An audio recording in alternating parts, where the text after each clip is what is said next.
Welcome back to the Lanterne Rouge Cycling Podcast presented by Zwift, who are also sponsoring the Young Riders jersey in both the men and women's TDU. But we have stage 2, the penultimate stage of the women's Santos Tour Down Under, and this was a cracker, actually. I really liked this finish, and I would think stage design-wise, there is really something for other organisers to take note of here. 90 k's from Birdwood to Uradla. Birdwood is out to the northeast of like Mount Torrens and Lobethal, deep in the Adelaide Hills, and they do a loop north, then do a punchy climb at Cat 2, so a few QOM points. Benji's Gladys for Holst, I'm sure, taking note.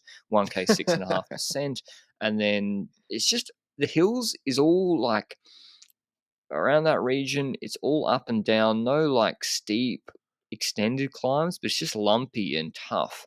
And it was pretty warm today as well. They then came south into Summertown, where there was a second intermediate sprint before the 6Ks, 3.2% Cat 1 up Mount Lofty, up to about 700 meters altitude, before a stepped descent towards Uradla. So not descending fully into Adelaide. It was not that long a descent, and also not that hard a climb, It was basically false flat uphill for 5Ks and then a 5% 1K section, 5.5%. So not that hard a profile from what it looks like, but it could be made hard with strong teams. But the intermediate sprints, Benji, both in the men and women's races, are crucial for bonus seconds, particularly on parkour where there isn't those really hard climbs. That's, again, Grace Brown taking more bonus seconds, which I didn't expect the last 2 days.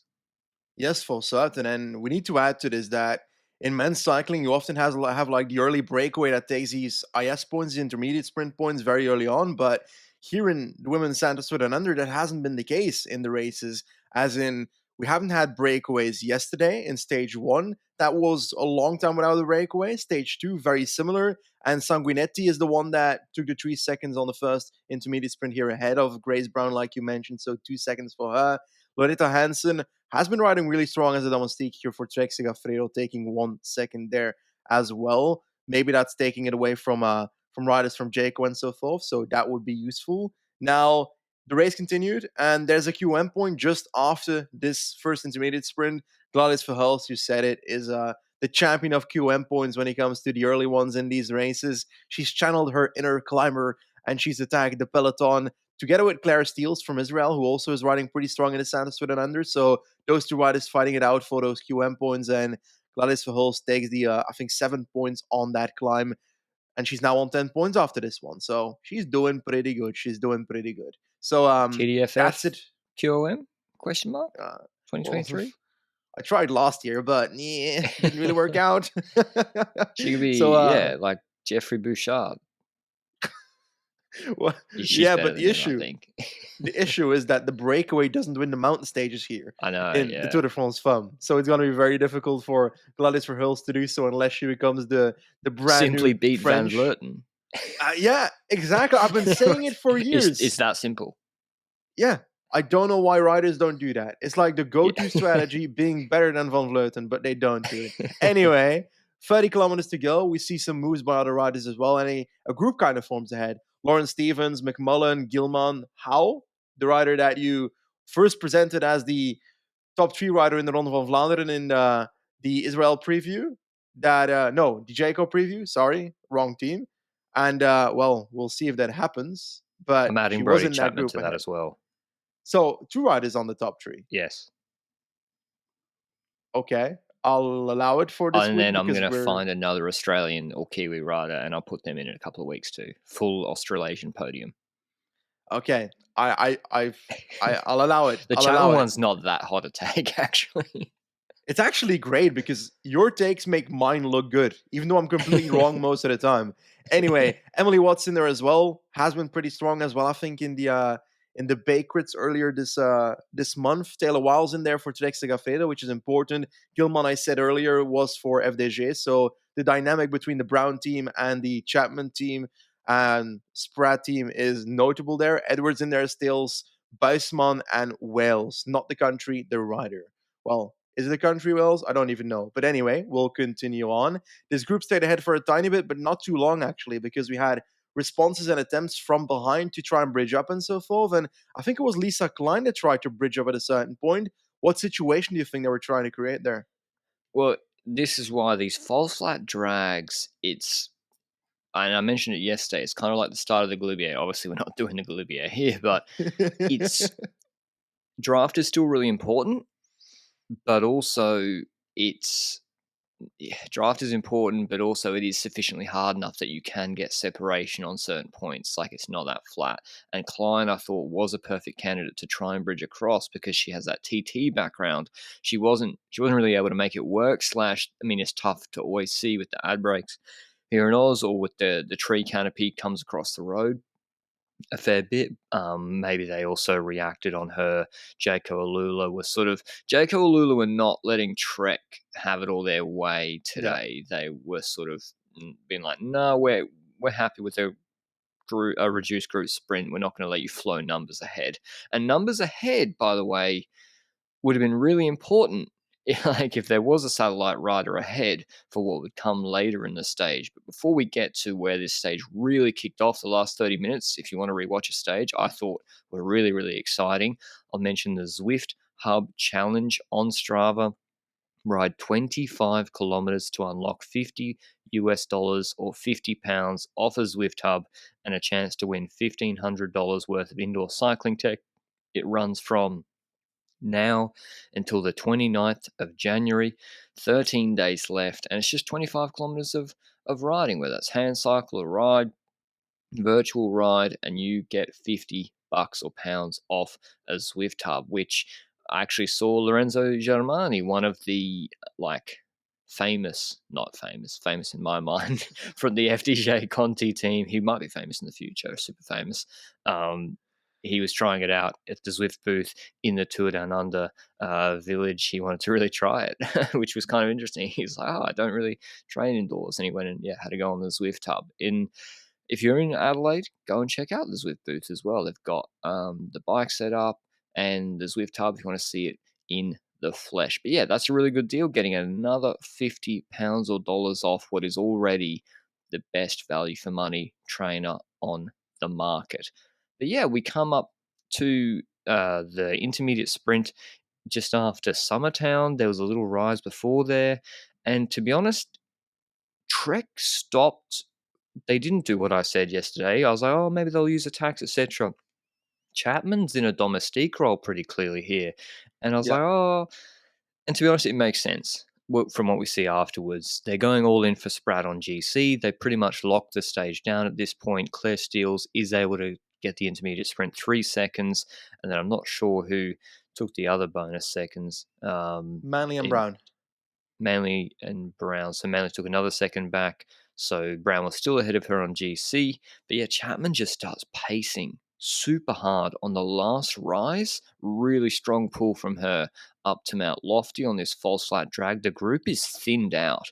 It was 30 riders at points. By the way, Oka jersey's gone. Pick a look at this point. All the pure sprinters are gone. And yeah, she's just thinning it out. No one can attack.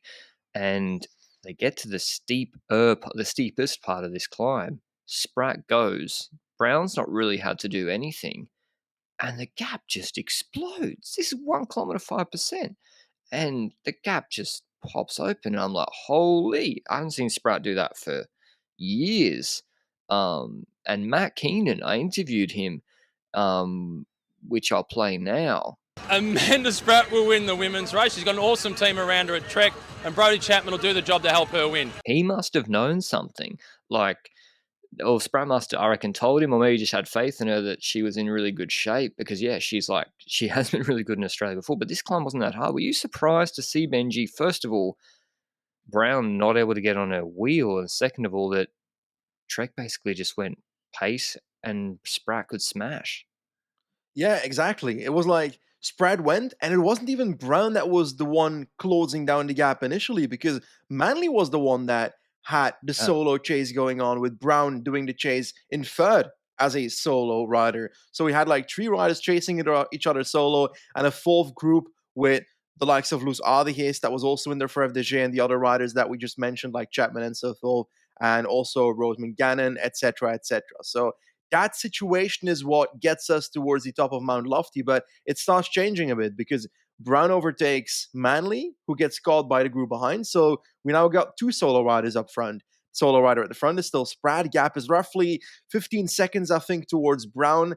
And the third group rides just behind Grace Brown. And that's where it starts getting intriguing when it comes to FDJ, because they've got Luz Aardegeest in that third group. By the way, Luz Aardegeest, I swear that was the rider that put her watts on Twitter like a few years ago, then eventually got a role at the ICBC Continental team, and a year later is now at FDJ, so has made real steps up and has been really strong in those races, and shows it once again right here, because she attacks the third group towards Grace Brown, and she starts spacing for Grace Brown in the second group, which on one, it's kind of like what Soler did on the Granon stage, where he tried to attack towards Pogacar to help him out, but it's difficult because Luz Aardegeest gets to Grace Brown, but she also just spent energy closing down Grace Brown. So she doesn't have complete energy anymore, so they kind of both fall back towards the group that Luz Aardegeest just attacked from.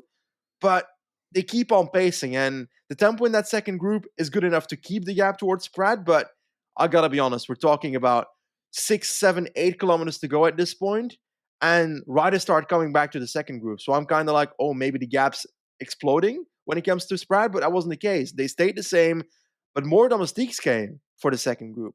Gilman was there, Duval was there, so 2 extra riders for FDJ. Now, these riders have been dropped, so I don't expect them to make to move the needle significantly, but an extra rider is an extra rider when it comes to the chase.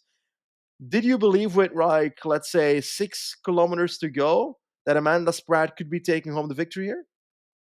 I wasn't sure of the time gap. I mean, when I initially saw Aardegeest and De Vol pulling, I thought Spratt's got zero chance. Zero on the sort of false flat descent. It's such an advantage to have the draft, and Spratt is a really small rider as well, for starters. Even if she has the best legs in the world, the parkour is just not helping her at this moment. This is why I mentioned if she had Elisa Klein there, waiting Wout van Aert style on Lofty, GC would be finished already. But she didn't, and she mentioned in the post-race interview, it's a slog in that hills region, just up and down and draggy. And yeah, just huge advantage for Brown. Jayco Alula were not helping. They had Manley and Roseman Gannon in the group. EF Tibco, Silicon Valley Bank also were not helping, and they had numbers. I was like, okay, maybe EF were planning on a counter move late. I think Jayco Alula they were just risking it. They were just like, if we help, then we lose the advantage of having 2 potential stage winners who can be used to their advantage in the final. And the FDJ are pulling, and also maybe they could see Spratt ahead. Like, we didn't really see the level shots for a long time. Maybe they could see her ahead in those long drags. I'm not sure.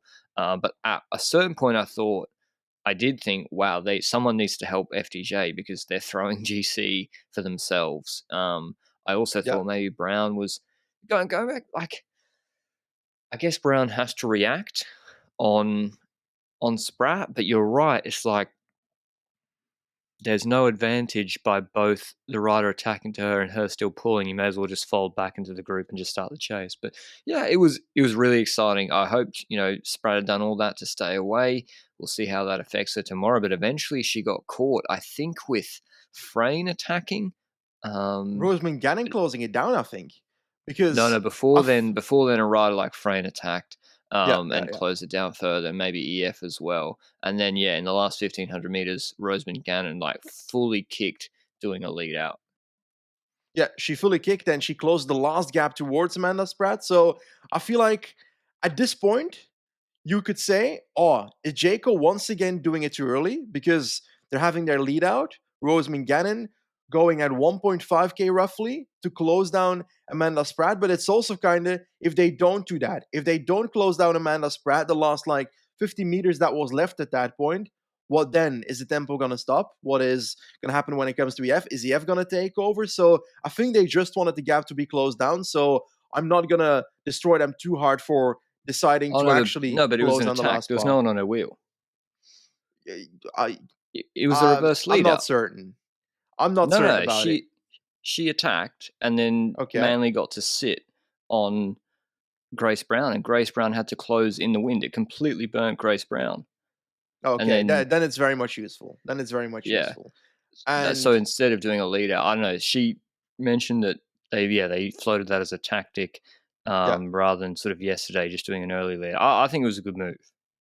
yeah, we see that EF has 3 riders. You mentioned it earlier, and once Rosamund Gannon has caught up with Amanda Spratt, and the rest of the group comes back, it really comes down to EF that moves to the front and starts doing a lead out. But it's not with 3 riders. I don't think Doble Hickok was really a part of the lead out here for Georgia Williams. It was Abby Smith that was doing so, and that's really how we go into the final corner. Abby Smith leading out Georgia Williams. We've got Alex Manley together with Daniele Di Francesco in like third and fourth wheel. Di Francesco is also a fast rider, was good at the Bay Crits at the start of the year. I think fifth in the Australian champs as well. Nina Buisman there for Human Powered Health. So that's a situation going into the final. Rosamund Gannon not really there anymore because she spent her bickies, as you would always say, a tiny bit earlier in that move, and we were going to a final sprint day.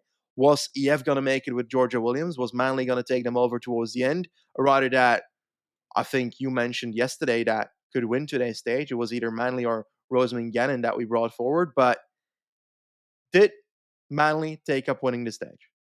Well, she obviously knew the parkour really well, because I thought, 200 meters bursting through.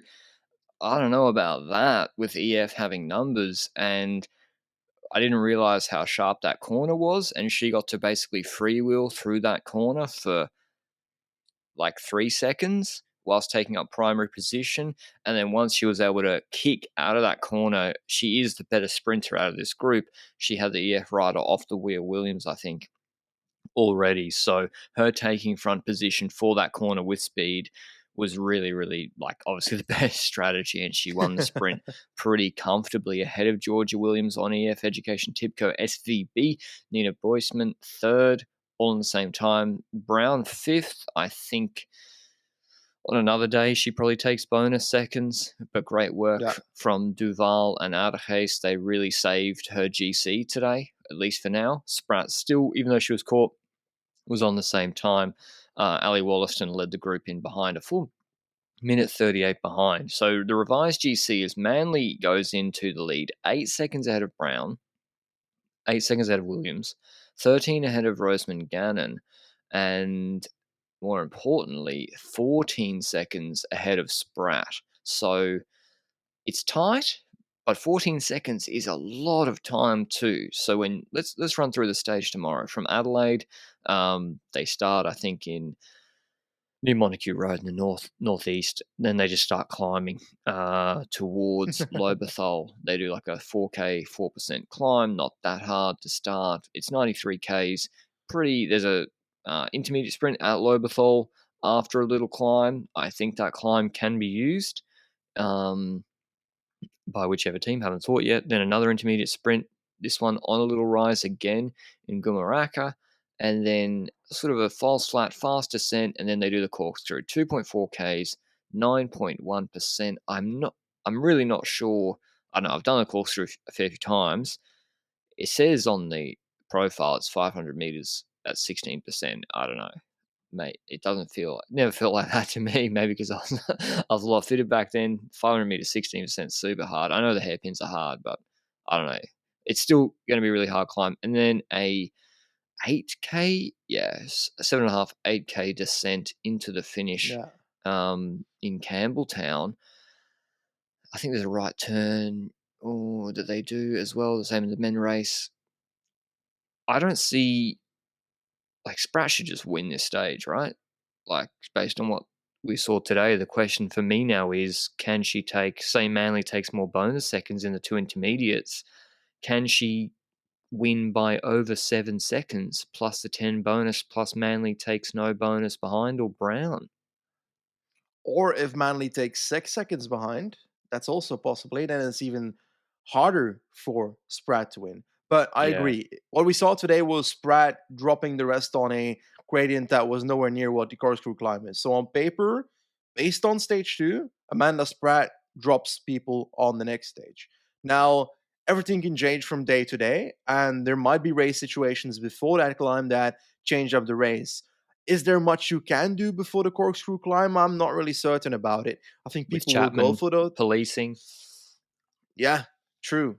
Definitely. But also other teams that might want to police. Like, I'm not sure if you're like Jaco Alula, are you willing to risk it by going early with a Manley or a Rosamund Gannon? Well, probably Manley in this situation. Early before Corkscrew Road, getting into a group ahead, because that might ruin her for the final climb if the move fails. So I'm not sure they will make that move. I feel like they might play it more safe and hope that Manly survives that final climb, try and get the bonus seconds at Lobatal and Gumaracha. So, like, but Brown also pretty damn good at getting those points, eh? It seems like the Yeah. last few days. So, I don't know. I feel like I don't expect Manly to just take 6 seconds on Grace Brown at these intermediate sprints. So, I but mean, and then does for Brown even matter Brown, for where's GC? Brown? She's on 8 seconds. So She's say she gets to 6 seconds on Manly. If yeah. Sprat attacks and she's able to stay with her, she should work with her, right? Yeah, she should work So with her, and yeah, then she'll probably she win the would. sprint. Even if she doesn't win the sprint, she still wins GC. Yeah, exactly. So Wow. she's definitely still in there for GC. It's Yeah. between Brown, Sprat, and Manley. But based on what we saw today, the fact that Sprat made 15 seconds on a very low gradient climb, Yeah. I would expect her to take like 20 seconds by the top of Corkscrew. But And it's a steeper can descent they pull too. it back? Will Rosamund Gannon That's the be thing. with a Manley?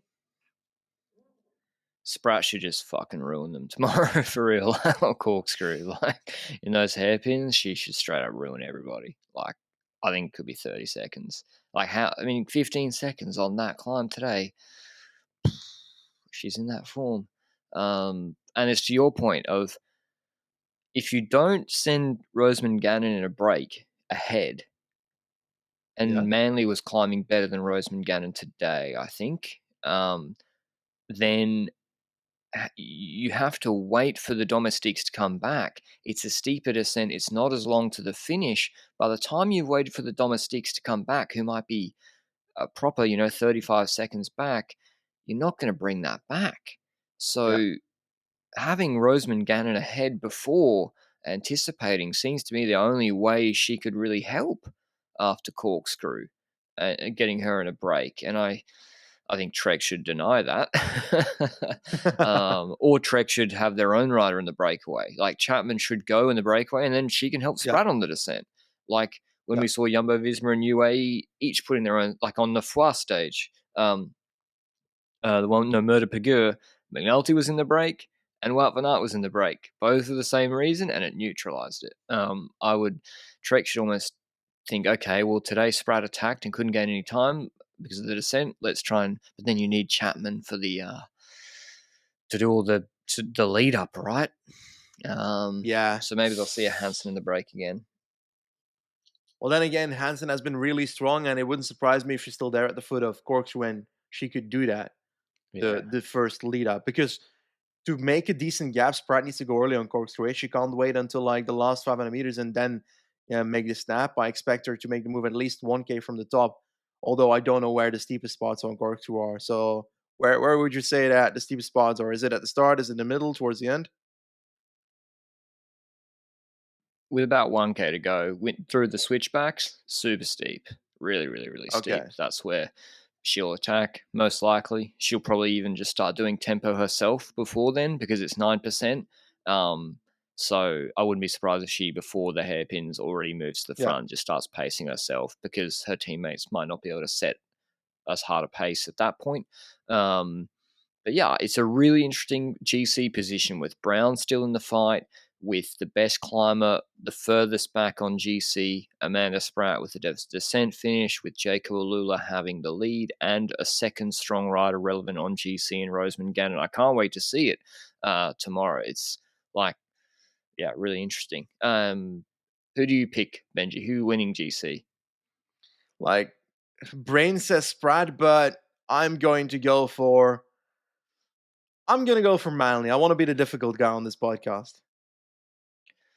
I think, yeah, Manly, like, I know it's a great little parkour design, isn't it? Because it's really finely Yeah. balanced. I think Sprat's going to do a Cadell Evans on corkscrew and just terminate everybody. Like, I think she's going to go in those switchbacks.